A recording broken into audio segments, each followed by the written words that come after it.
A retired military legend, known as the Ghost of Kandahar, is kidnapped from her quiet farm by men who've mistaken her identity. When they threaten her daughter, they unleash the sleeping warrior within her, revealing a web of military corruption her late husband died exposing. Will she uncover the truth before the powerful men behind it all silence her family forever? I feel the cool morning air on my face as I step onto my porch, basket of chicken feed in hand. The familiar smell of earth and hay fills my lungs. This old farmhouse has been in my family for generations, but now it's just me and my 6-year-old daughter Lily trying to keep it going. Lily, breakfast in 10 minutes. I call over my shoulder. Okay, Mommy. Her sweet voice drifts from inside. I smile to myself, then wince as my old shoulder injury acts up. The doctor said the pain might never fully go away. Just one more reminder of a life I left behind. The chickens cluck excitedly as I approach their pen. My boots sink slightly into the mud from yesterday's rain. I'm halfway through feeding them when I hear it, the rumble of an engine coming fast down my long driveway. My heart skips a beat. We don't get visitors out here, especially not at dawn. A black pickup truck races toward my house, spitting gravel. It skids to a stop near my barn, and 3 men jump out. My blood runs cold. They're wearing masks. Black ski masks on a warm spring morning. Lily, I whisper to myself, instinctively looking back at the house. The tall one strides toward me, while the others fan out around my property. Something about their movement seems practiced, deliberate. You Emma Taylor? The tall one barks, his voice muffled behind his mask. I grip my basket tighter. Who's asking? He pulls out a gun, not waving it wildly like an amateur, but holding it with the steady confidence of someone who's used one before. Where's the money? He demands, stepping closer. What money? I'm a farmer. Look around you. I try to keep my voice steady, buying time while my mind races. There's a shovel leaning against the chicken coop, maybe 4 steps away. Don't play stupid, he snarls. We know about the job. The job? What job? I haven't worked outside this farm since. Before I can think further, the shortest one calls from near my truck. Check this out. He's holding my wallet. Must have grabbed it through the open window. He flips it open and pulls out my driver's license. The tall one, clearly the leader, gestures with his gun toward the house. Get the kid. My heart stops. No, leave her alone. I lunge forward without thinking. The butt of his gun crashes against my temple. Pain explodes through my skull as I crumple to my knees, basket flying from my hands. Eggs shatter on the ground around me. Through blurred vision, I see the third man, big, muscular, heading toward my house. Please, I beg, fighting to stay conscious. She's just a child. The front door of my farmhouse opens, and Lily steps out onto the porch in her pink pajamas, clutching her stuffed rabbit. Mommy, she calls, confusion in her voice. Run, Lily. I scream. Run to Mrs. Wilson's house. But it's too late. The big man reaches the porch in 3 long strides and grabs her. My daughter's terrified scream cuts through me like a knife. Something shifts inside me, then something I thought I'd buried years ago. My vision sharpens. My heartbeat steadies. My breathing slows. As the leader drags me to my feet, he doesn't notice how I'm already counting. 3 men, 2 visible weapons, 1 vehicle. He doesn't see me noting their heights, weights, likely reaction times. He doesn't realize that when he shoves me against the barn wall, I'm already planning 3 different ways to break his arm. But Lily's frightened cries stop me. She's being carried toward the truck, kicking and screaming. Be brave, sweetie. I call to her, making my voice tremble just enough. Mommy's right here. The leader leans in close, his breath hot on my face. Your husband really messed up. Now you're gonna pay. My husband? I almost laugh. David died 3 years ago in what the military called a training accident. These men have the wrong woman. But as they force me into the truck, Lily clutched tightly against my chest, I decide not to correct them. Better they think I'm whoever they're looking for than realize their mistake and have no reason to keep us alive. The truck speeds away from my farm, dust billowing behind us.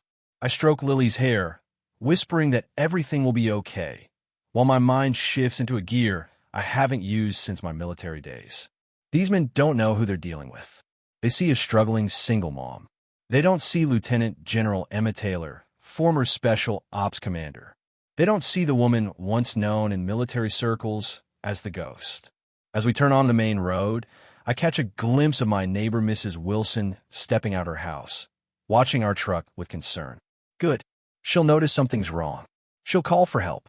But as the tall one makes a sharp turn I wasn't expecting, taking us deeper into the countryside through roads only locals would know, a chill runs down my spine. Maybe these men aren't as clueless as I thought. Where are you taking us? I ask, letting fear creep into my voice. The leader glances back, eyes cold behind his mask. Somewhere your husband can find you. I hold Lily tighter, feeling her small body tremble against mine. Whoever these men think I am, whatever they think my dead husband did, I need to play along until I find an opening.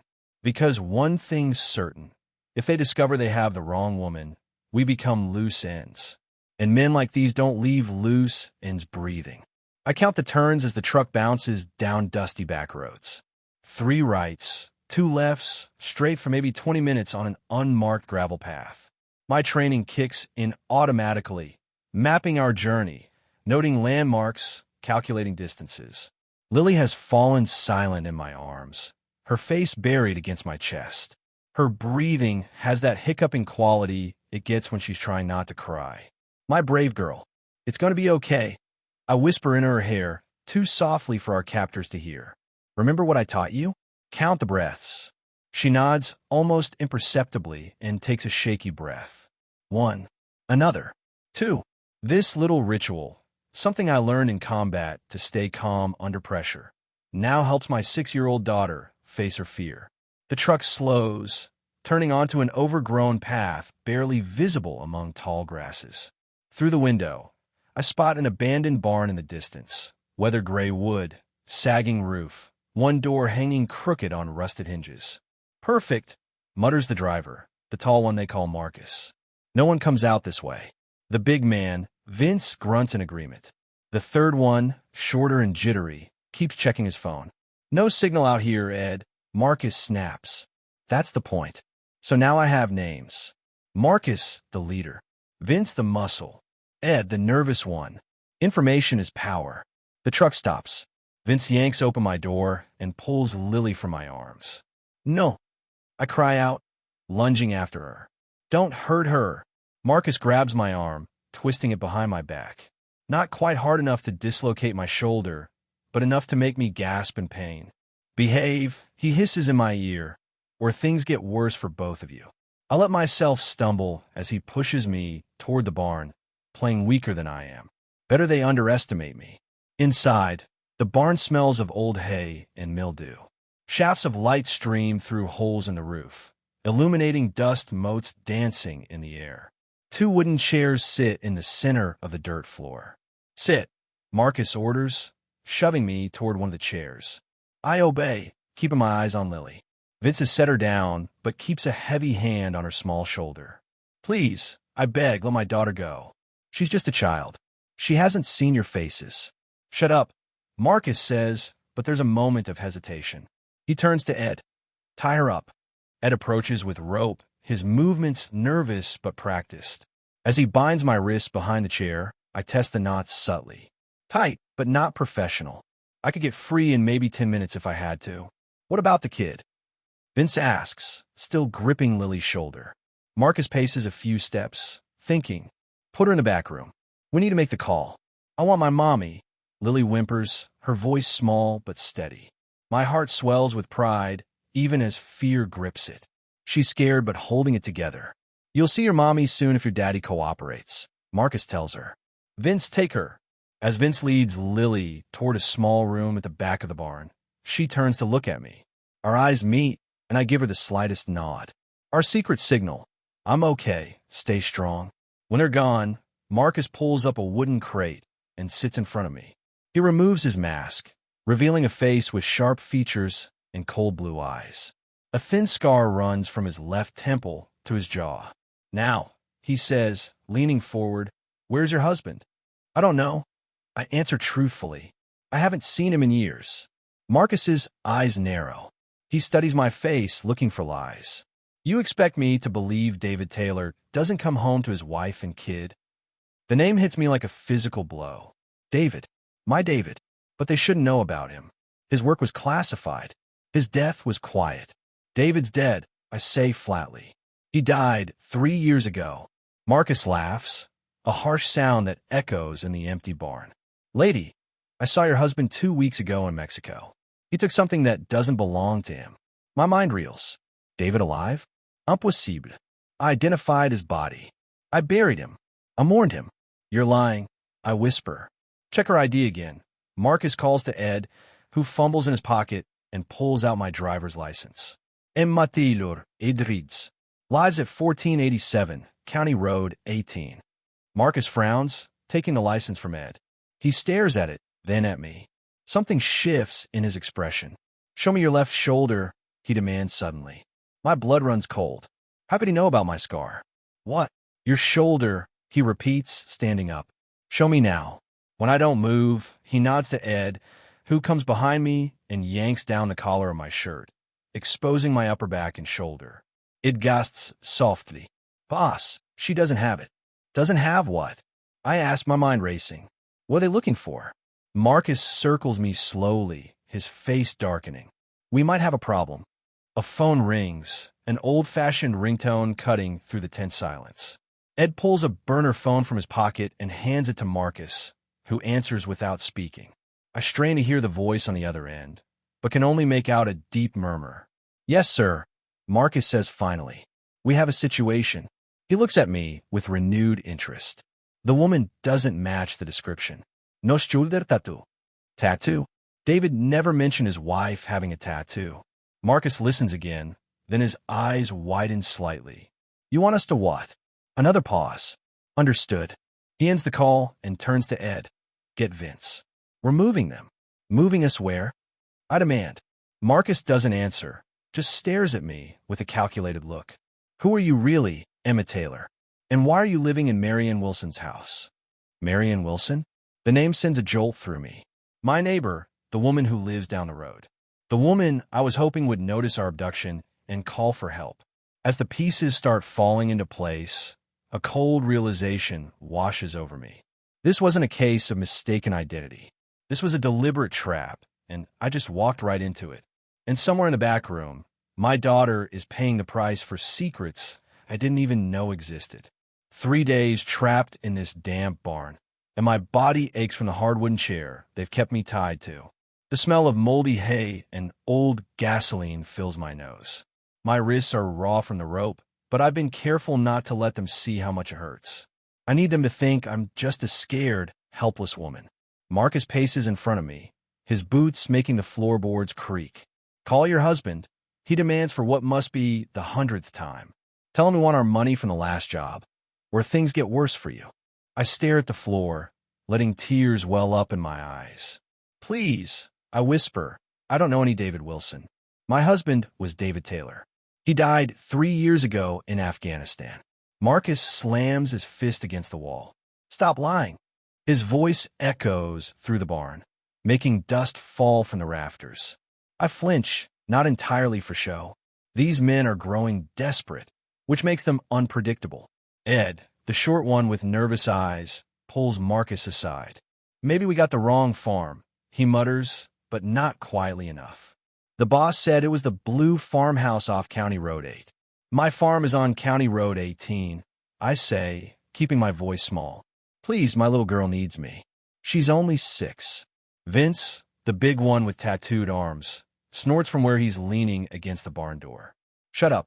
Nobody asked you. But I can see doubt creeping into his eyes, too.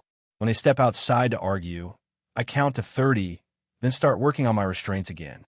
The rope is thick and rough, but I've been slowly, patiently wearing it down against a nail I found poking out from the chair. My fingers bleed as I work, but pain is an old friend from my military days. Night falls, bringing a heavy rainstorm. Water drips through the barn roof, creating puddles on the dirt floor. The men take shifts watching me. When Ed's turn comes, I notice he can barely keep his eyes open. Could I have some water? I ask softly. Please. He hesitates, then nods, reaching for a bottle. As he approaches, I make my breathing shallow, like I'm having trouble. "You okay?" he asks, leaning closer. That's when I make my move. In one swift motion, I headbutt him square in the nose. Blood sprays across my face as he stumbles backward, cursing. I've managed to get one hand free, and I quickly untie my other wrist. Ed recovers faster than I expected, lunging for me with a switchblade. My training kicks in automatically.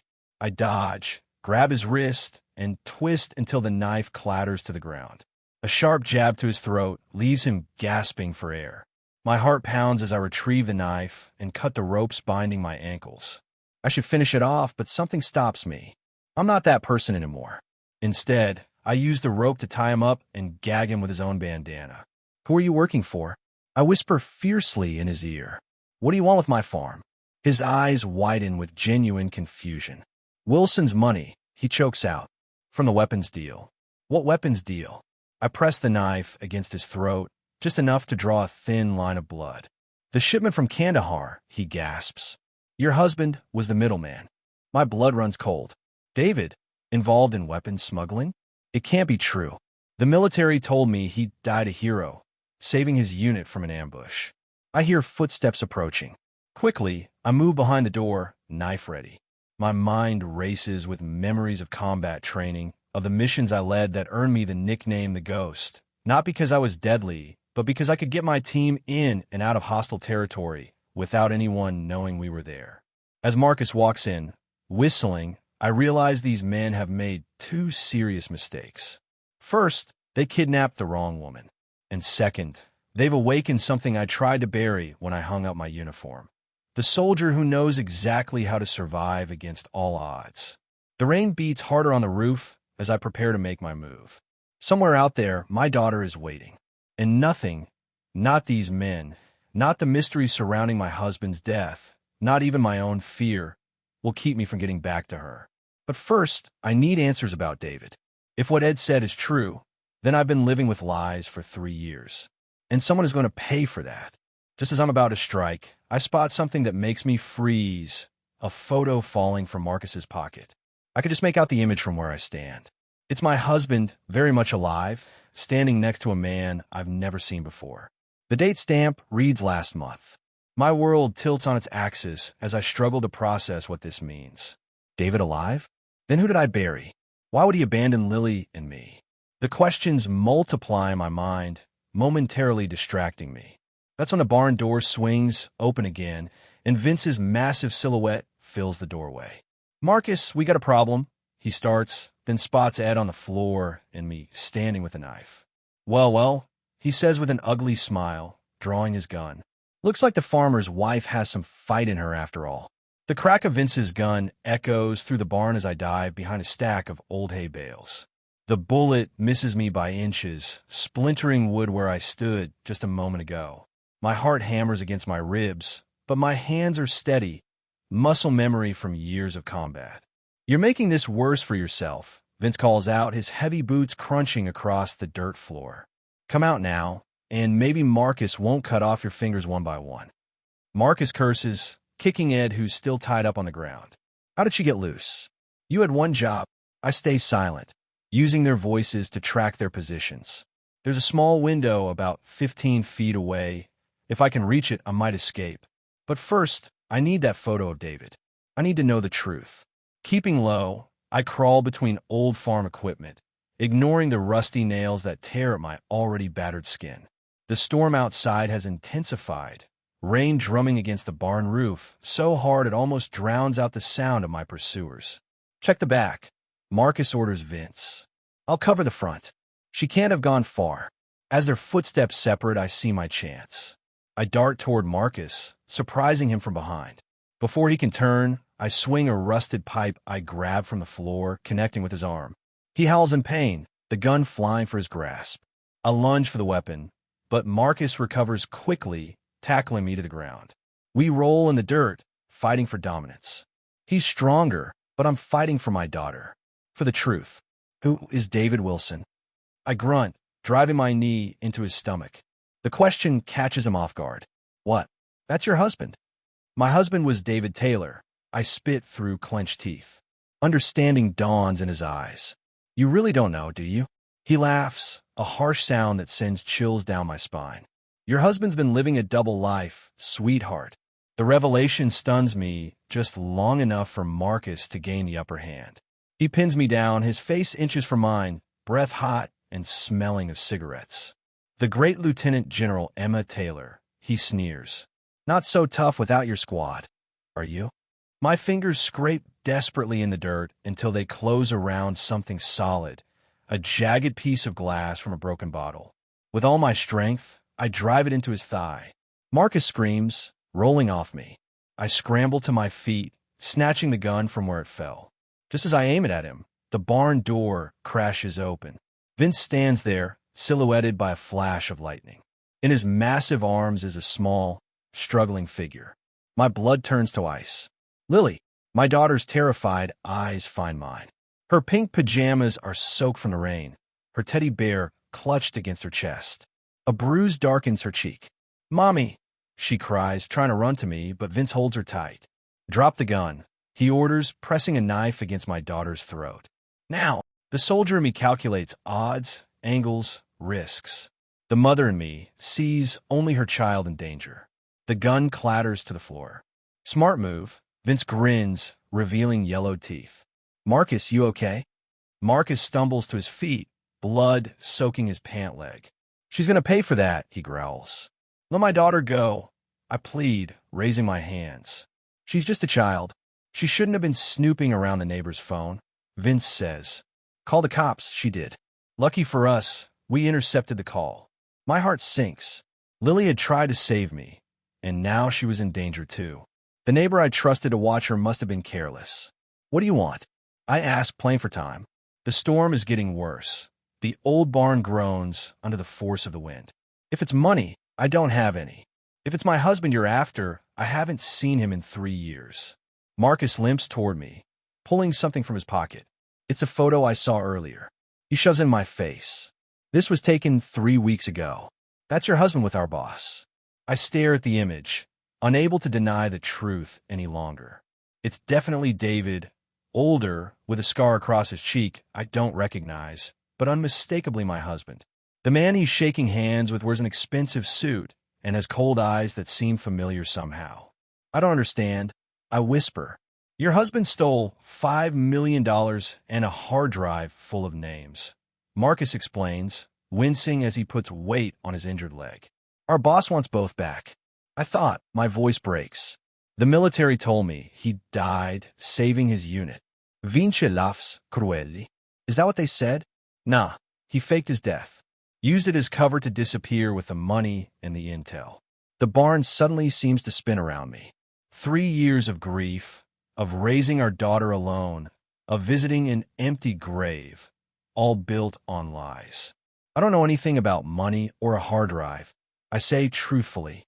If David's alive, he never contacted me. Boss thinks different, Marcus says. Says David would have left it with you for safekeeping. In a farm, maybe. That's when I realize why they took me from my farm rather than searching it themselves. They need me to find whatever David hid.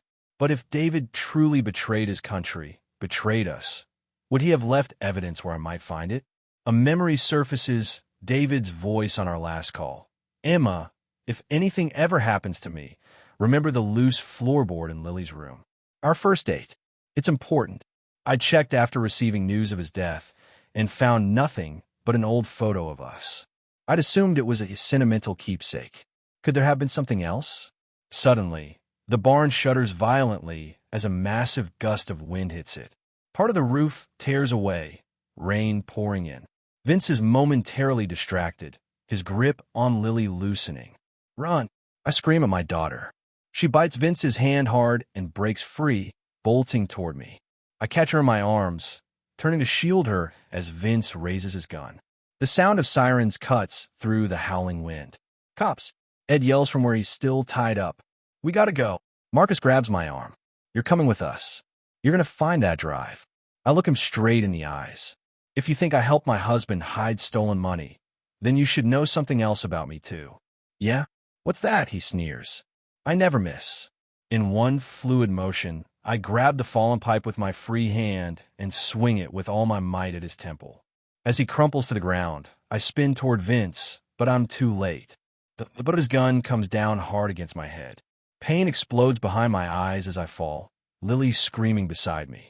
The last thing I see before darkness claims me is a pair of familiar boots stepping over Marcus's unconscious body. Boots I haven't seen in 3 years. A voice I thought I'd never hear again speaks. "Hello, Emma. Sorry I'm late." The world comes back to me in painful flashes. First, the throbbing in my head where Vince hit me. Then, the cold floor beneath my cheek. And finally, that voice, David's voice, that can't possibly be real. I force my eyes open, blinking against the harsh light of a naked bulb swinging overhead. I'm no longer in the barn. This room is small, concrete, with no windows. A basement, maybe.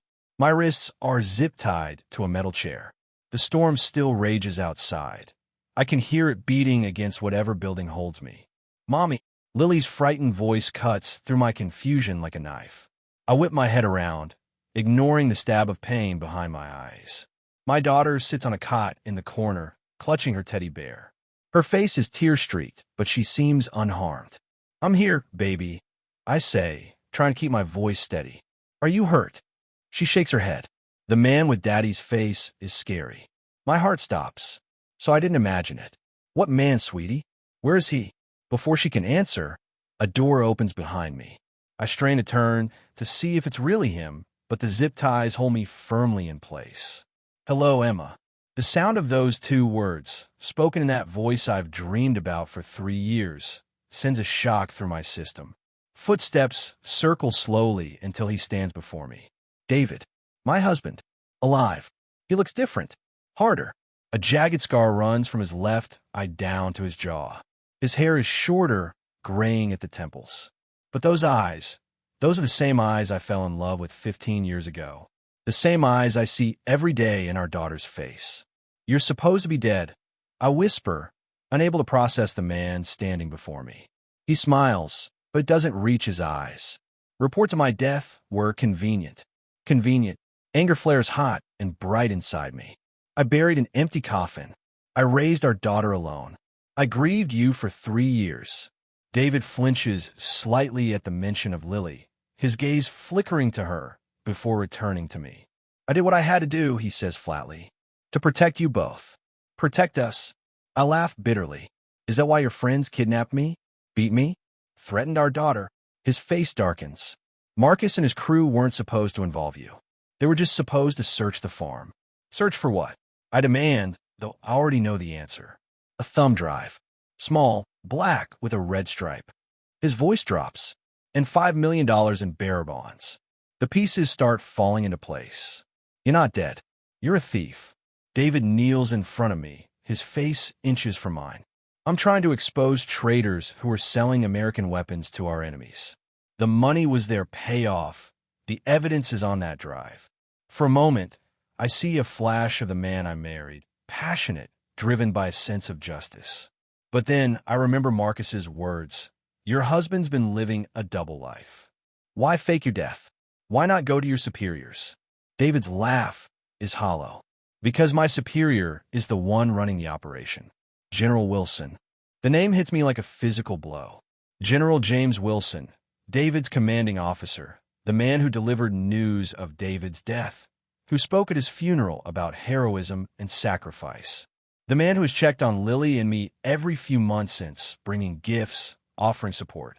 "Wilson," I whisper, "but he's been watching over us." "Watching you," David corrects. "Making sure you didn't find what I hid." My mind races back to all of Wilson's visits, his insistence on helping with repairs around the farm, his questions about David's belongings. The loose floorboard, I murmur, remembering David's last message to me. In Lily's room. David's eyes widen slightly. "You found it." "I found a photo. Nothing else." He shakes his head. The drive was taped to the back of the picture. The codes to access the bearer bonds were hidden in the image itself. I think back to that day, pulling up the floorboard, finding the photo of us on our first date, a picnic by the lake where he proposed. I clutched it to my chest, sobbing, before placing it in our family album. I never thought to look behind it. Wilson's men have been tearing apart our farm for years, looking for it, David continues. When they couldn't find it, they assumed I must have told you where it was. So you've been alive this whole time, letting me and Lily think you were dead, while you what? Played spy. I've been gathering more evidence, building a case that even Wilson can't escape. His voice hardens, and I've been keeping you both alive by staying away. The door opens again. Marcus limps in, his leg bandaged where I stabbed him. Behind him is Vince, looking even more menacing in the dim light. Touching reunion, Marcus sneers. But time's up. Wilson's getting impatient. David stands, facing them. I told you not to involve my family. Marcus shrugs. Plans change. Wilson thinks seeing her and the kid might refresh your memory about where you hid everything. I look between the men, realizing with growing horror that David isn't working with them. He's their prisoner too. Where's Ed? Vince asks suddenly, looking around as if expecting to see the third kidnapper. Still tied up in the barn, I guess. Marcus laughs. If the cops didn't get him. David turns back to me, and for a brief moment, I see fear in his eyes. Not for himself, but for us. He mouths something I can't quite catch. Marcus grabs David's shoulder. Enough talking. Wilson's on his way. You've got 1 hour to give us the location, but we start with your daughter's fingers. As they drag David from the room, the last thing I see is the glint of something metal he's dropped by my feet. A small pocket knife. Even after everything, he's still trusting the lieutenant general who served 3 tours in Afghanistan. The woman they called the Ghost of Kandahar. The woman who once led a 6-person team through enemy territory to rescue 20 hostages without firing a single shot. As the door slams shut, I meet Lily's frightened eyes across the room. It's okay, baby, I whisper, working my chair closer to the knife. Mommy's going to get us out of here. And then I'm going to find that thumb drive, get my daughter to safety, and discover which version of my husband is real, the hero I married, or the traitor who abandoned us. The tiny knife blade saws through my zip ties, slicing my wrists in the process. I barely feel the pain. My focus narrows to one thing, getting Lily safely out of here. I can hear voices arguing in the next room. David's among them. Stay very quiet.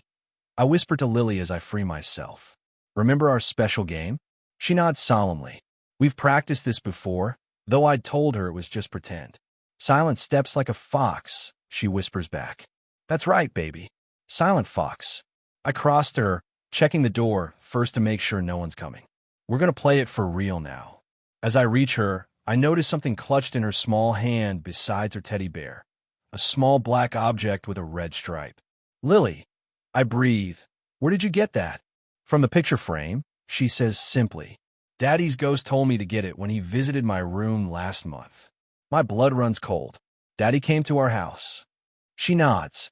He said it was a secret mission. That bad man might come looking for this. She holds up the thumb drive. He said to keep it safe until the right time. David has been to our farm, has seen our daughter, without letting me know he was alive. The betrayal cuts deeper than any knife. But there's no time for that now. You did perfect, I tell her, taking the drive and slipping it into my sock. Now we need to. The door crashes open.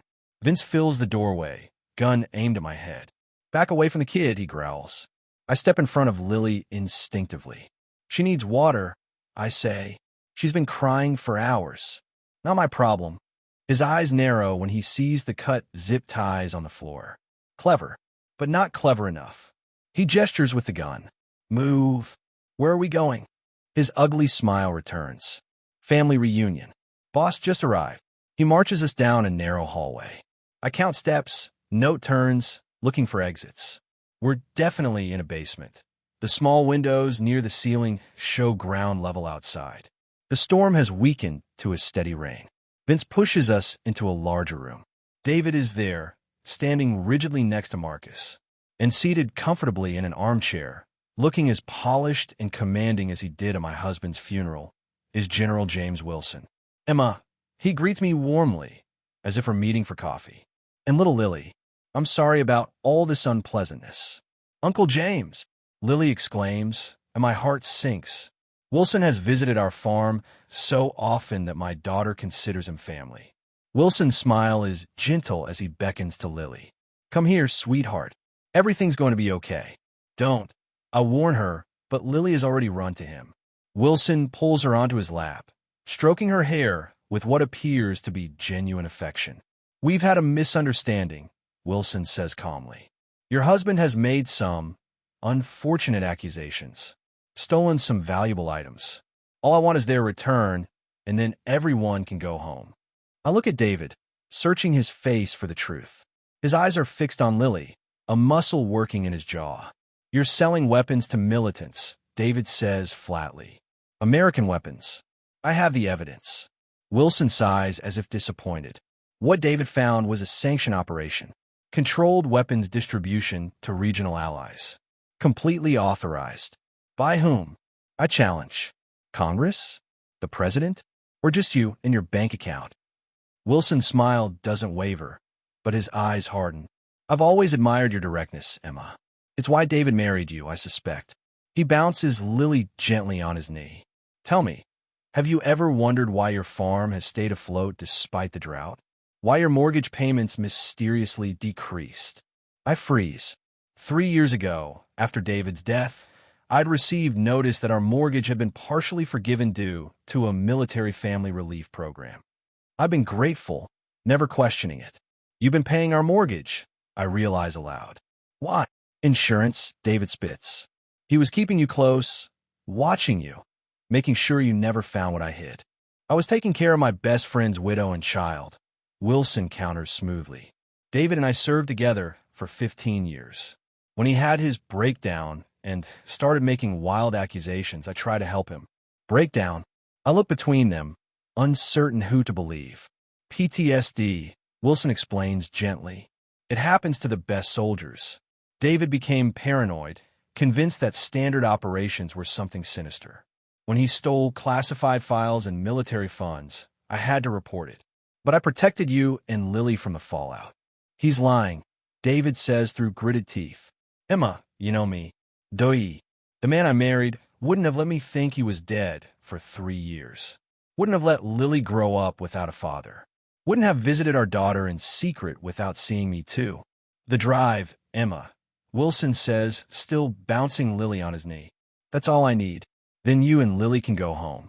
I'll even help you get David the treatment he needs. I notice how Wilson's hand rests casually near Lily's throat. How Marcus and Vince have positioned themselves by the exits. How David's eyes keep flicking to something on Wilson's belt. A satellite phone. Uncle James has a gun too, Lily says suddenly, pointing to the weapon holstered under Wilson's jacket. Is he going to shoot the bad man? Wilson laughs, but I see it now, the calculation behind his friendly exterior. The way he's using my daughter as a shield. No one's shooting anyone, Wilson assures her. We're all friends here. Friends don't kidnap friends, Lily says with the simple logic of a 6-year-old. Wilson's smile tightens. The drive, Emma. I won't ask again. David catches my eye and gives an almost imperceptible nod toward the ceiling. I glance up, noticing for the first time the red blinking light of a security camera. Someone is watching us. If I give you the drive, I say carefully, how do I know you'll let us go? You have my word as an officer, Wilson says solemnly. Your word means nothing, David snaps. Tell her the truth. Tell her what happened to my unit in Kandahar. Wilson's expression darkens. Be careful, David. My team didn't die in an ambush, David says, his voice rising. Wilson ordered their execution when they discovered his smuggling operation. He was going to kill me too, but I escaped. That's when I took the evidence. That's enough. Wilson stands abruptly, pushing Lily aside. His hand moves to his gun. In that split second, I make my decision. I reach down in my sock, pulling out the thumb drive. Is this what you want? I hold it up. Proof that an American general is arming our enemies for profit? Wilson's eyes fix on the small device. Give it to me, he says, his mask of friendliness gone. Now, Lily, I say calmly, red balloon. My daughter immediately drops to the ground and covers her ears, just as we practiced. In the same motion, I hurl the thumb drive at the window. The glass shatters, letting in the sound of helicopters and shouted commands from outside. FBI, everybody down. The basement erupts into chaos. Wilson lunges for his gun, but David tackles him to the ground. Marcus fires wildly toward the broken window, while Vince makes a break for the door. I dive for Lily, covering her body with mine as gunfire explodes around us. The door bursts open, and agents in tactical gear pour into the room. Lieutenant General Taylor, a female agent, kneels beside me. Agent Romano, FBI. We received your husband's message. The perimeter is secure. I look up in confusion. My husband's message? That's when I spot David across the room, the satellite phone from Wilson's belt in his hand. He gives me a small smile before being handcuffed alongside everyone else. Standard procedure, Agent Romano explains, helping me to my feet. We'll sort everything out at headquarters. As they lead us upstairs, I see the full scale of the operation. Dozens of agents, multiple vehicles, even a medical helicopter standing by. The rain has stopped, dawn breaking over unfamiliar countryside. Where are we? I ask, clutching Lily's hand. About 50 miles from your farm, Romano answers. We've had this compound under surveillance for weeks after getting an anonymous tip about weapons smuggling. I look back to see Wilson being led out in handcuffs, his face a mask of fury. Our eyes meet, and I see the moment he realizes he's lost. The thumb drive, I remember suddenly. It went through the window. Romano's miles, already recovered. Though I'm curious, how did you know to throw a decoy? Estera here. A decoy. The real drive, she explains, the one your husband uploaded data from before coming to find you. We received it yesterday, along with coordinates to this location. As I try to process this, David is led past us towards a separate vehicle. He pauses briefly beside me. I'm sorry, he says softly. For everything. I thought I was protecting you both by staying away.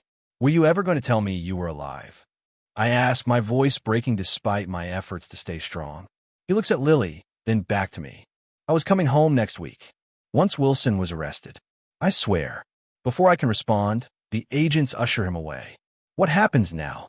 I ask Romano as they place David in a dark SUV. Debriefing. Protective custody for you and your daughter until the threat is neutralized. She hesitates, and you have some big decisions to make.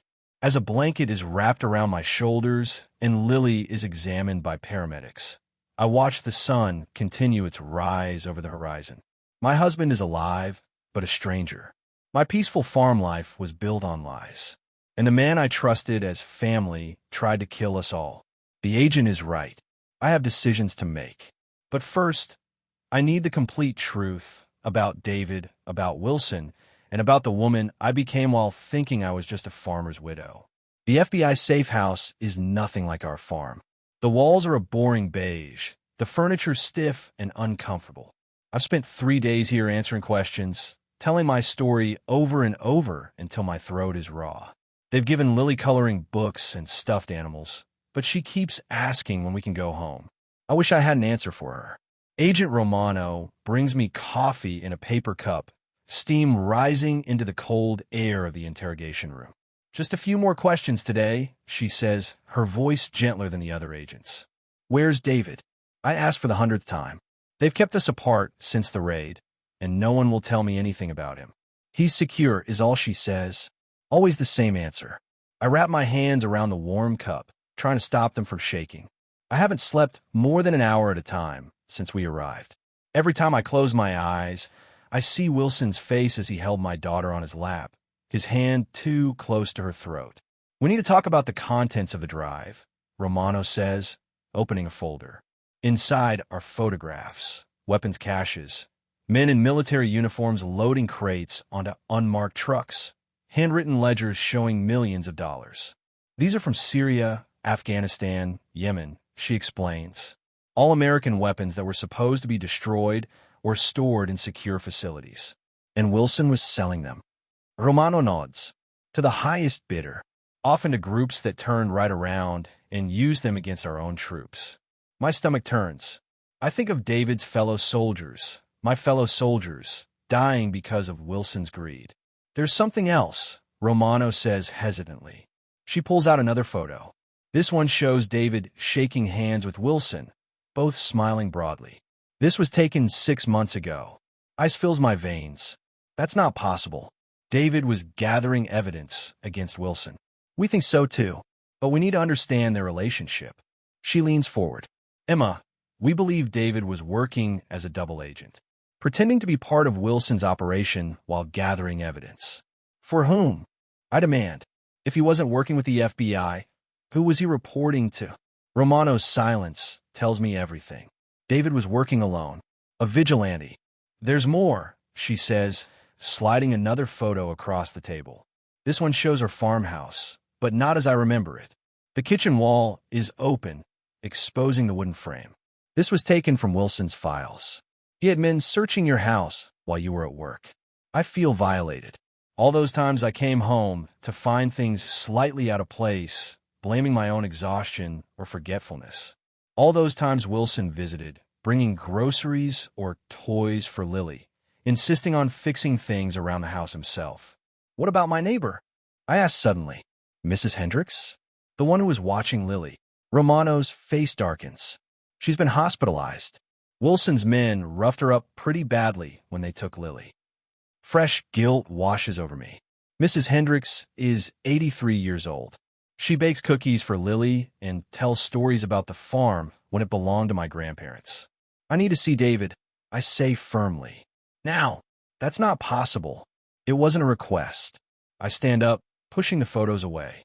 Either you take me to my husband, or Lily and I walk out of here right now. Romano studies me for a long moment, then nods. 1 hour. But there are conditions. 20 minutes later, I'm led down a sterile hallway to a room with a large mirror on one wall.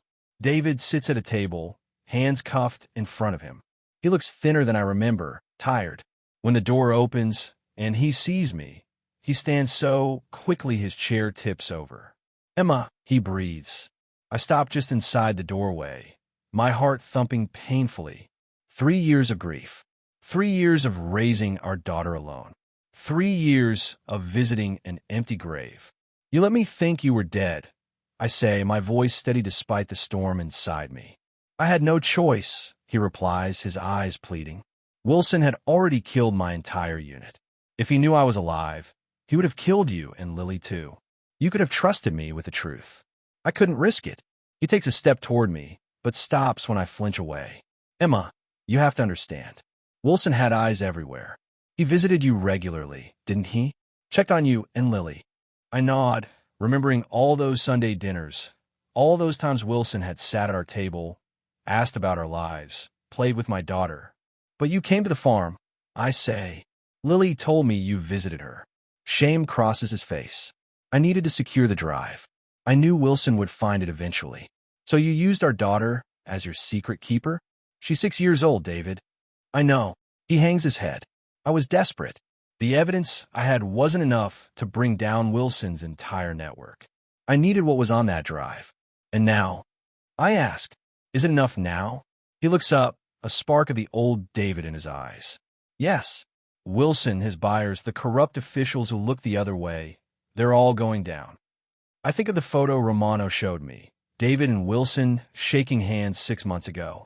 You were working with him. Pretending to, he corrects quickly. I made him believe I wanted back in, that I'd gotten scared and buried the evidence as insurance. And he believed you? David's smile is grim. Wilson's greatest weakness is his ego. He couldn't imagine anyone outsmarting him. He leans forward. Emma, I know you're angry. You have every right to be. But everything I did was to protect you and Lily.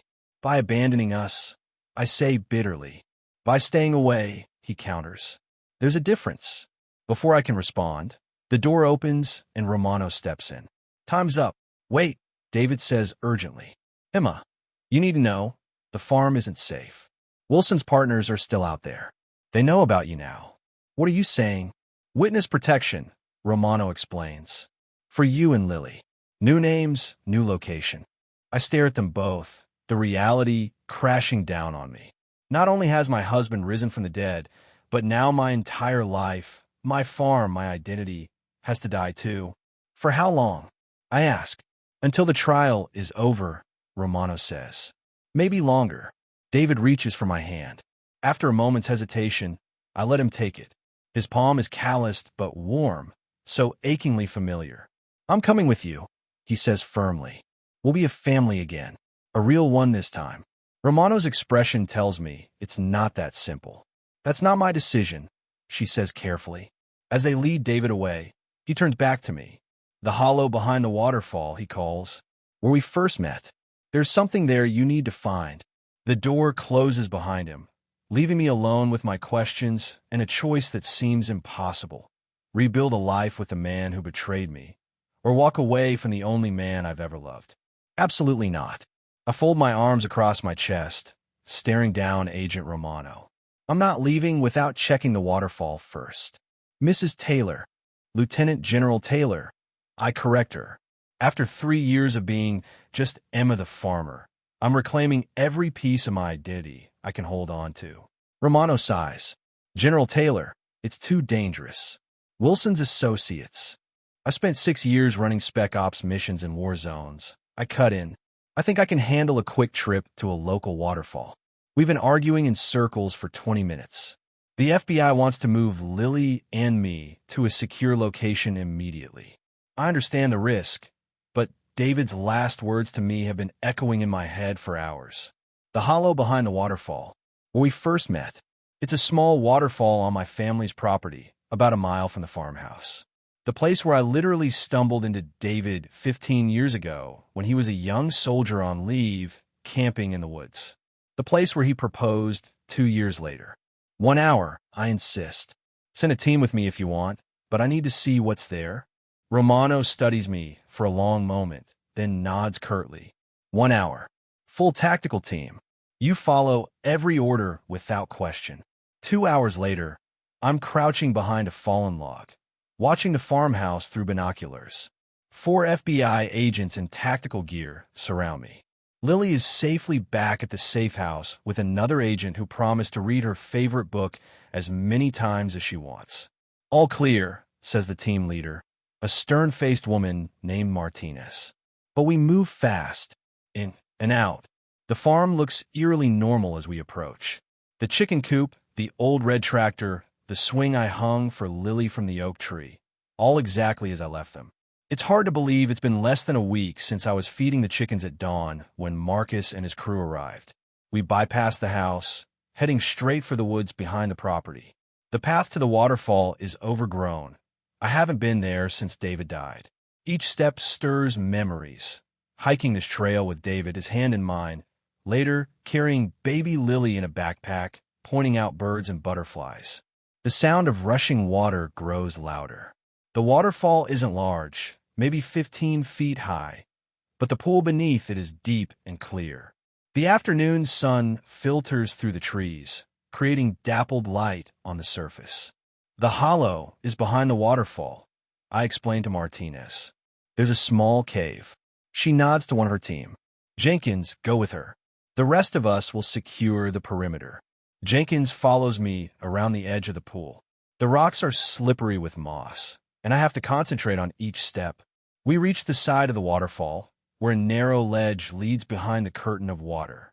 Stay close, I tell Jenkins. The footing is tricky. The roar of the water is deafening as we slip behind it. The cave is shallow, just deep enough to stand without getting soaked by the spray.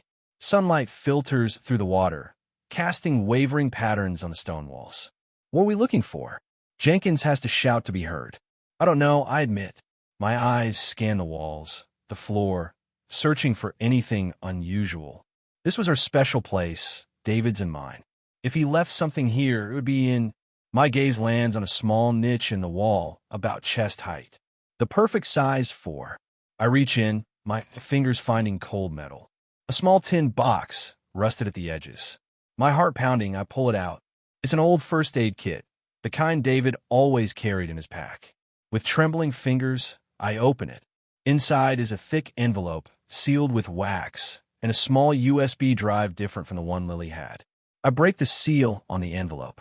Inside are several pages of handwritten notes and a smaller envelope with my name on it. Ma'am, Jenkins says urgently, pointing to his radio. Martinez says we need to move. Now, I stuff everything back into the tin box and follow him out from behind the waterfall. Martinez meets us at the edge of the pool, her expression grim. "We've got company," she says, pointing toward the farm. Two vehicles just pulled up. Through the trees, I can see black SUVs in front of my house. Men in suits step out, looking around. "Wilson's partners?" I ask. Martinez shakes her head. "Worse. CIA. My blood runs cold. What do they want?" "The same thing everyone wants," she replies grimly. "The evidence. And they're not here to make arrests." She gestures for her team to spread out, then turns to me. "Change of plans.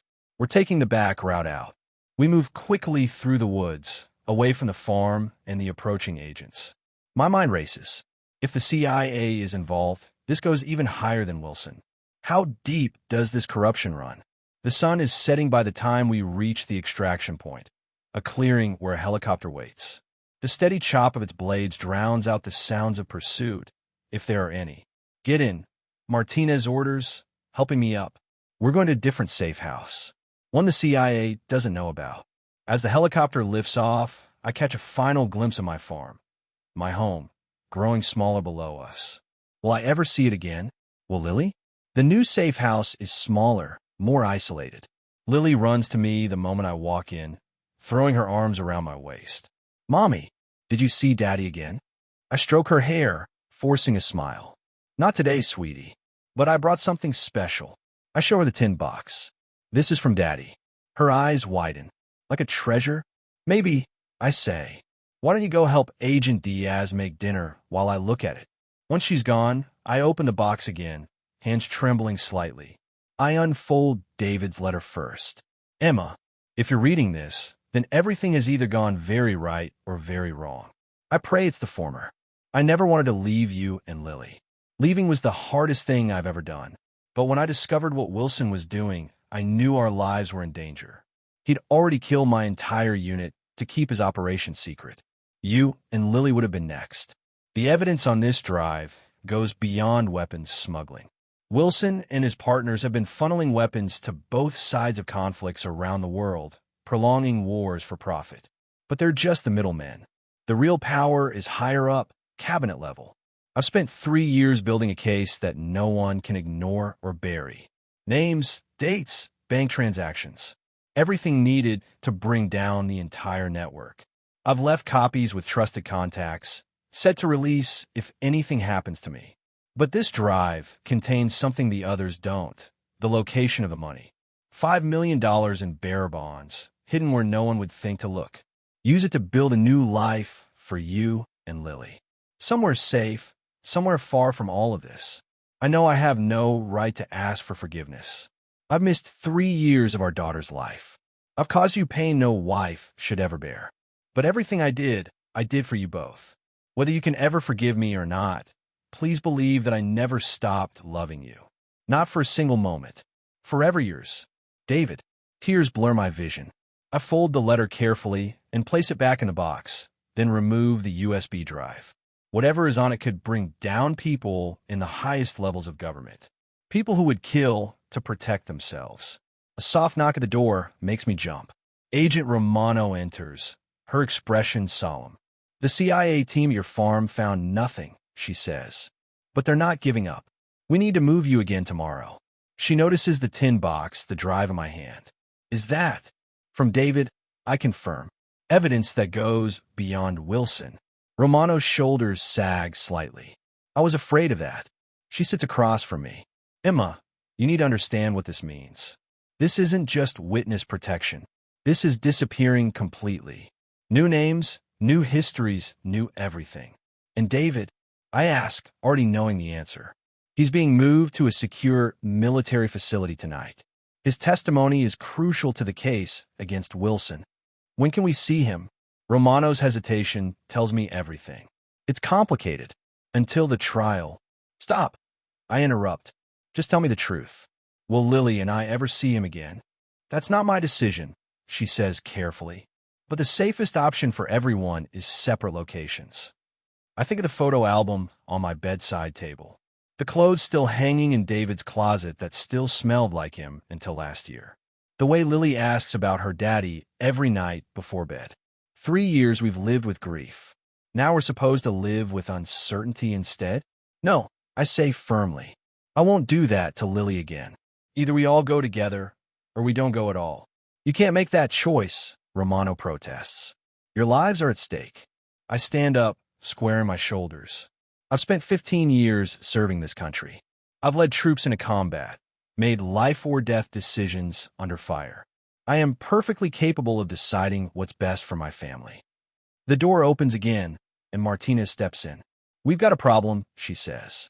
David Taylor has escaped custody. Romano jumps to her feet. What? How? 3 guards down, non-lethal. He took a vehicle and disappeared. Martinez's eyes fix on me. He left a message. Said to tell Emma. Red balloon. 1 hour. My heart races as I look at my watch. Our emergency code, our meeting place. I know exactly where he's going. I need to get my daughter, I say, already moving toward the door. Romano blocks my path. You can't seriously be considering. My husband is risking everything to be with us. I cut her off. After 3 years apart, I'm not losing him again. Any evidence? Romano asks, nodding toward the USB drive, still clutched in my hand. I look down at it, then back at her. Justice is important, but my family comes first. As I turn to get Lily, I feel something I haven't felt in 3 years. Hope. Whatever comes next, whatever we face, we'll face it together. The soldier, the spy, and the little girl who brought us back to each other. Behind me, I hear Romano sigh. Get a team ready, she tells Martinez. We're going after them. Then, more softly, and pray we find them before the CIA does.